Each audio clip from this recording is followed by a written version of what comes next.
मित्रों नमः संस्कृताय बीपीवीएस क्लासेस में आपका हार्दिक स्वागत है। हम लोग ग्रामर में पढ़ रहे हैं संधि। संधि में हम अच्युत और खष्टुत संधि पढ़ चुके हैं।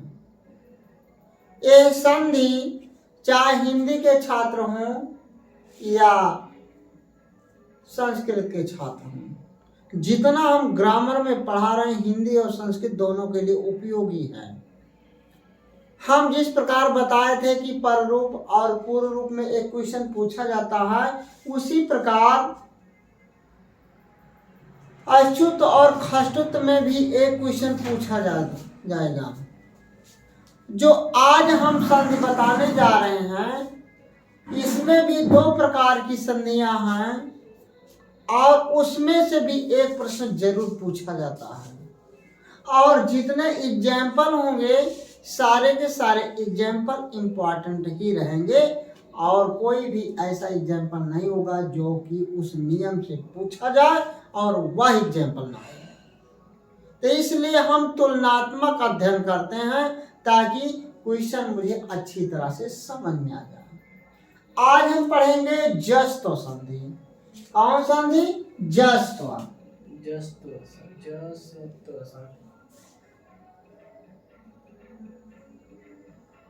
जस्त्व संधि। बढ़िया सुनिए। जस्त्व संधि जो बढ़िया बनाइए। जा है जस्त्व संधि। अब जस्त्व संधि जो पढ़ने जा रहे हैं, इसके दो भेद होते हैं। एक होता है पदांत और दूसरा होता है अपदांत।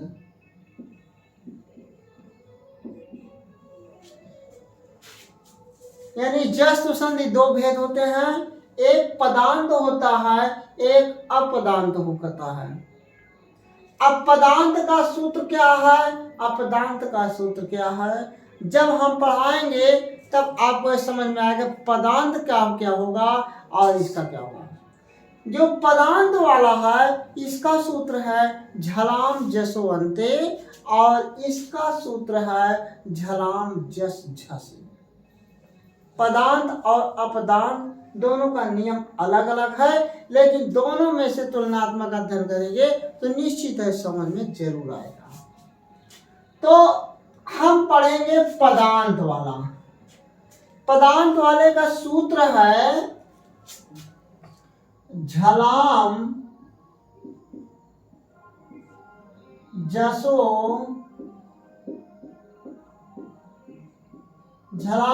अंते। झलाम जसो अंते। अब जैसे सूत्र इसमें दिया गया है कि झल और जस, जो झल है वो जस में बदलता है।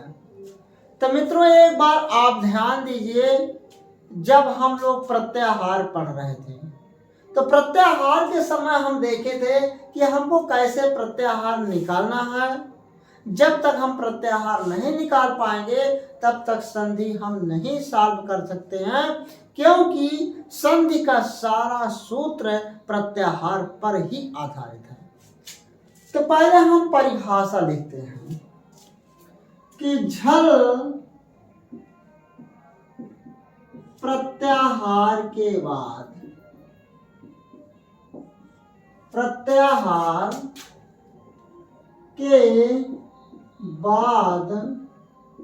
कोई भी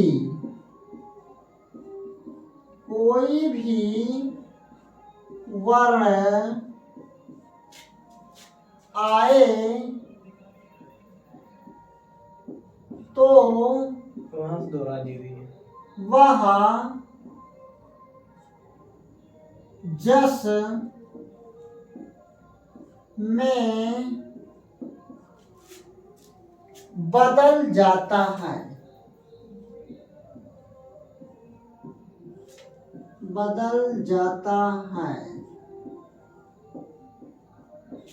देखिए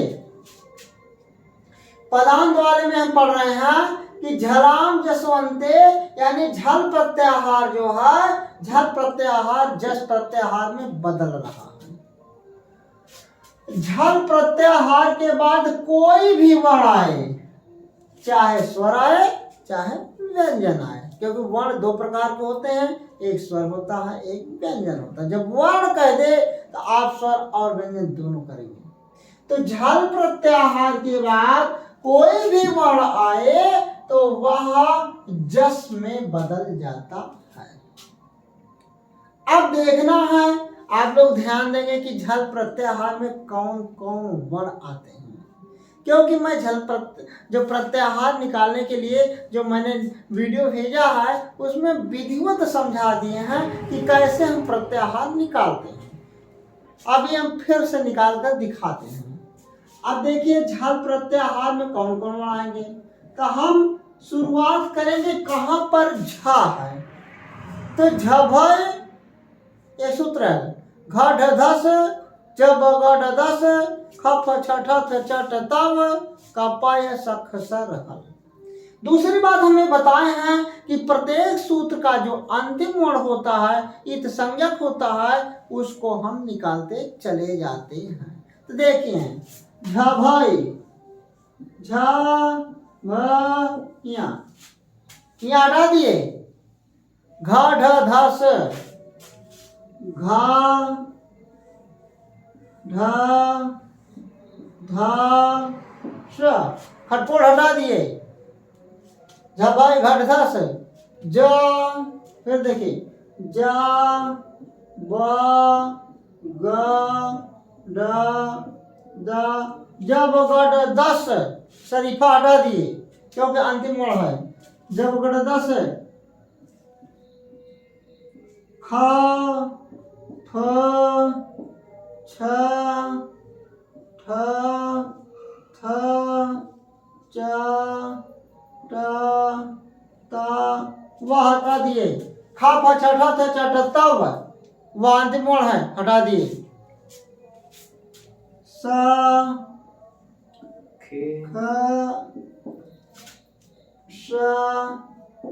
स खसर में रा हटा दिए क्योंकि सूत्र का अंतिम वर्ण है, और ला है तो ला को भी हटा दिए। ठीक, यानी कहने का मतलब प्रत्येक सूत्र का अंतिम जो वर्ण होता है उसको हम हटा देते हैं। और जो झल प्रत्याहार है, झल प्रत्याहार के बाद कोई भी अगर वर्ण आ रहा है, कोई वर्ण आ रहा है, चाहे स्वर आए या व्यंजन आए, कुछ भी आए, तो वह किस में बदलेगा, यानी जस प्रत्याहार में बदल जाएगा। अब जस प्रत्याहार में क्या होगा, जब गढ़ द माना लिख लिया, ज ब ग ड द, अब स तो लास्ट में है ही, उसको हम छोड़ देते हैं। यानी कहने का मतलब इसमें देखो कौन कौन से वर्ण आए हैं। इसमें का भी आया है, कपय है, कपय सक्सर हल, रुको, झभई घट धस जब गढ़ दस खप छठथ चट तव, रुको एक कपय सक्सर हल, कपय तो मैं तो भूल गया, कपय यानी का पा या हटा दिए, स ख सर स ख। ठीक, यानी जब गढ़ झभई घट धस जब गढ़ दस खप छठथ चट तव कपय सखसर हल। यानी इतने सूत्रों में से, यानी इन वर्णों के बाद कोई भी वर्ण आता है तो जस प्रत्याहार में बदल जाता है। तो इसमें कौन कौन से वर्ण हैं पहले हम समझ लेते हैं। इसमें प्रत्येक वर्ग का, यानी प्रत्येक वर्ग का, यानी पहला दूसरा तीसरा चौथा प्लस उसमें, यानी कहने का मतलब कि 5 वर्ग होते हैं, का वर्ग, चा वर्ग, टा वर्ग, ता वर्ग, पा वर्ग। तो प्रत्येक वर्ग का पहला, दूसरा, तीसरा, चौथा वर्ण अब प्लस उसमें के बाद, यानी आखिरी वर्ण को छोड़ रहा है, यानी पहला, दूसरा, तीसरा, चौथा वर्ण के बाद कोई भी वर्ण आता है तो जस प्रत्याहार में क्या होगा, ये प्रत्येक वर्ग का कौन होगा, यानी प्रत्येक वर्ग का तीसरा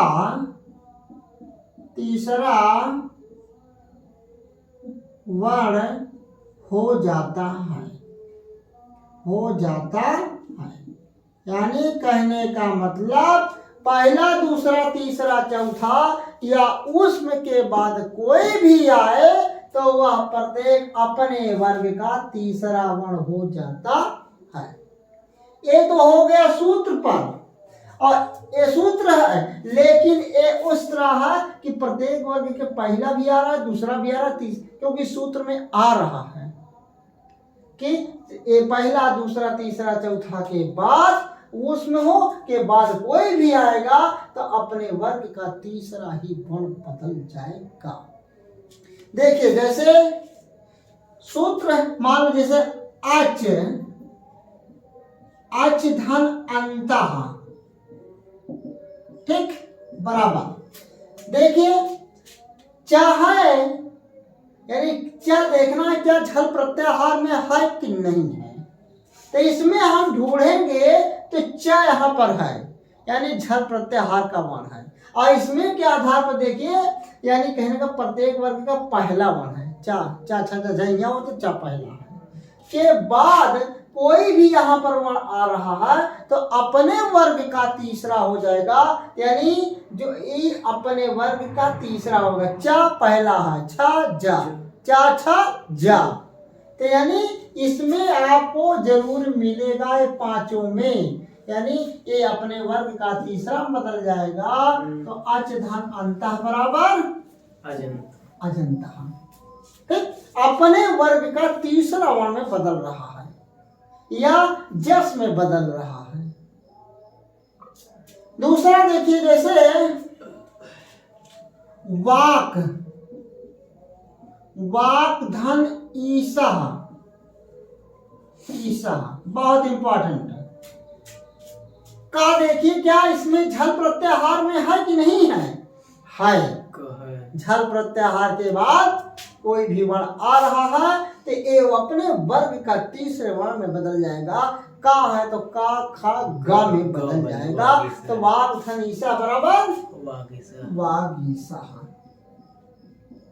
वागीसा। फिर देखना है, जैसे खट धन आनना, आनन कर दें, या संस्कृत पढ़ा रहे हैं तो आनना भी कर सकते हैं, आनना कर देंगे। तो ये टा है तो टा क्या इसमें है, हाँ टा इसमें झल प्रत्याहार में है। तो झल प्रत्याहार के बाद वो अपने कोई भी वर्ण आएगा तो ये अपने वर्ग का तीसरा वर्ण होगा। तो टा ठा डा, क्या डा इसमें है, बिल्कुल है, तो बराबर हो जाएगा खड़ा नना,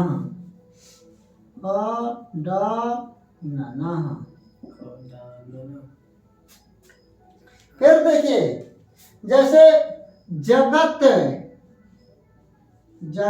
धन ईसा, ऊपर मत जाइए तो उसमें जगत धन ईसा बराबर ता जो है झल प्रत्याहार में है, उसके बाद ई आया है तो ए अपने वर्ग का तीसरा बराबर जगदीशा, जगदीशा। फिर देखिए जैसे दिक धन, ऊपर कहीं चल जाने जा रहे थे, पीछे हो जा रहा है। दिक धन अंतः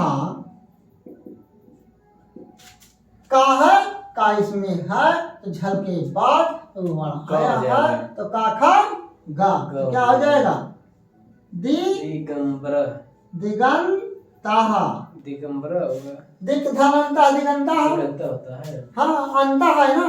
यदि दिक धन अम्बरा हो तो दिगंबरा हो जाता है, दिगंबरा हो जाएगा, दिक धन अम्बरा करेंगे तो दिगंबरा हो जाएगा। फिर देखिए यहाँ दिख रहा है ना, फिर देखिए जैसे सुप, सुप, सुप क्या है, सुप एक प्रत्याहार है, सुप 21 होते हैं, सुप 21 होते हैं। सुप धन अंतः पारो है, इसमें पापा बम बदल जाएगा, बराबर सुबंतः। फिर देखिए चित्त धन आनंद, चित्त धन आनंदः तथा दा क्या हो जाएगा, चिदानंदः। बहुत इंपॉर्टेंट है। फिर एक और लिख देते हैं, जैसे कृत, कृत एक क्या है, कृत एक प्रत्यय है, कृत क्रियाओं में जोड़े जाते हैं और तद्धित जो है शब्दों में जोड़े जाते हैं। कृत धन अंतः, हाँ तथा दा में बदल जाएगा, बराबर कृदंतः। मित्रों कॉपी और पेन जरूर उठाइएगा और इसको देख देख कर नोट्स बनाइए और बार बार पढ़िए। अब इसमें कौन ऐसे हैं कि जो कि इस सूत्र से पूछे जाए और कौन नहीं आएगा, कौन आएगा। जो ज्यादा इम्पोर्टेंट है, इम्पोर्टेंट तो सभी हैं, लेकिन जो ज्यादा इम्पोर्टेंट है उसमें हम चिन्ह लगा दे रहे हैं, उसको नोट कर लीजिएगा। यदि इस सूत्र से आएगा तो निश्चित है कि ये नियम जरूर आएगा। तो इसमें एग्जाम्पल जैसे अच धन अंता अजंता, वाग धन ईसा वागीसा, जगत धन ईसा जगंता, जगदीश, और सुप धन अंतः सुबंतः और दिक धन अंतः दिगंतः। यानी जितने एग्जाम्पल दिए सारे के सारे एग्जाम्पल एकदम महत्वपूर्ण है, लेकिन ए और ए 4 प्लस 1 5 यानी 5 एग्जाम्पल इस प्रकार से हैं कि यदि अगर जलाम जसोयंते यानी जसत्व के पदार्थ वाले में झलाम जसोयंते सूत्र का यदि प्रश्न आएगा तो इसके अलावा कहीं से नहीं आएगा। हिंदी की तैयारी करने वाले ये विशेष ध्यान देंगे कि ये ना सोचिएगा कि हम संस्कृत में पढ़ रहे हैं, हमको संस्कृत के टीचर पढ़ा रहे हैं, क्योंकि यदि आप में ये सूत्र है, आप संधि पढ़ते हैं तो निश्चित है संस्कृत और हिंदी में कोई फर्क नहीं है, क्योंकि हिंदी की उत्पत्ति संस्कृत से हुई है। जितना विधिवत आप इसको समझ लेंगे तो उससे भी कम दिमाग लगाकर उसमें भी समझ सकते हैं। यदि इधर समझे रहेंगे तो वो जरूर समझ में आ जाएगा, इसमें कोई संदेह नहीं है। मित्रों यदि ना समझ में आए तो फिर एक बार समझ लीजिए कि झलाम जसोयंते का मतलब होता है कि यानी झल प्रत्याहार के बाद कोई भी वर्ण आता है तो वह यानी जस में बदल जाता है। प्रत्याहार बनाना सीखने जो नियम मैंने भेजा है, जो वीडियो भेज दिए हैं, उसको आप एक बार नहीं कई बार देख लेंगे, क्योंकि प्रत्याहार बनाना सीख लेंगे तो आपके पूरे संधि में पूरा जरूर काम आएगा, क्योंकि वही प्रत्याहार पर ही आधारित सारी की सारी संधियां हैं। झल प्रत्याहार में यानी प्रत्येक वर्ग का पहला दूसरा तीसरा चौथा और उसमें बनाते हैं। ये तो मान लो हम वैसे बता दिए, क्यों बता दिए, जब मैंने निकाला तो इसमें देखा कि प्रत्येक वर्ग का पहला दूसरा तीसरा चौथा और उसमें है, तो उसके बाद कोई भी वर्ण आया है तो वह जस में बदल रहा है। तो जस का मतलब मैंने देखा अरे ये तो प्रत्येक वर्ग का तीसरा ही वर्ण है जस, तो वह प्रत्येक वर्ग का तीसरा वर्ण में बदल गया है। तो इसलिए मित्रों इसको नोट कर लीजिए। अगला वाला वीडियो जो बनाएंगे तो उसको हम अपदांत वाला बनाएंगे, जिसमें का सूत्र होगा झलाम जस झस, उसका जो नियम होगा इसमें तो तीसरा बदल रहा है, लेकिन उसमें क्या होगा, झल वर्ण के बाद झस वर्ण के आएगा तो वह जस में तो बदलेगा लेकिन झस में भी बदल जाएगा, यानी तीसरा के बाद जस्ट चौथा भी हो जाएगा। इसके विषय में हम अगले वीडियो पढ़ेंगे। तब तक के लिए नमस्कार।